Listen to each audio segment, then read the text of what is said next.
The social progress imperative is very, very important for me as an entrepreneur for three main reasons. The first one is that we know as an entrepreneur that it's almost impossible to solve all the challenges that we are facing in the world. It's important to partner with governments, with companies, and of course with NGOs, but we normally don't have a common language, a common roadmap to work with. And the social progress imperative is basically giving us that tool, that common language and that roadmap that we need in order to connect with each other and work together in a common agenda. When we wanted to create a social business, we didn't know in which area was more relevant to work with.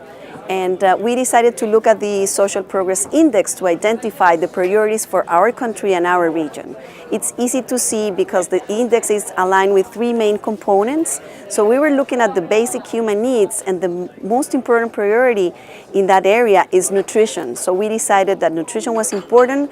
It's part of our core business, and it was very important for the development of our country. So that kind of information was super useful for us as entrepreneurs, and we had this opportunity to use the index to obtain that information.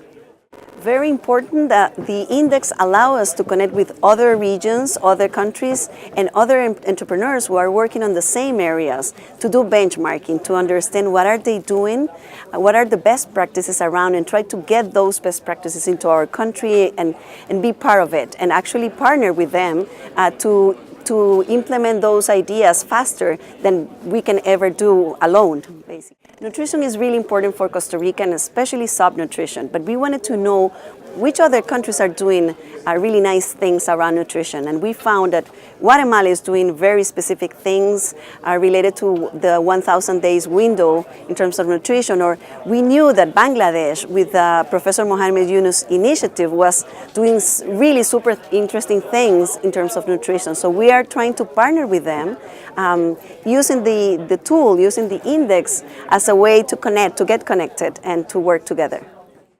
For me, the Social Progress Imperative is a great tool for the world and for all the social entrepreneurs around the world. But it's at the global level now. We need to get it to a local level, not only the country level, but even more than that, to a community level. And it's our responsibility as social entrepreneurs to use it, to get connected with other entrepreneurs and to use this super useful information to act. So that will be the next step for the Social Progress Imperative.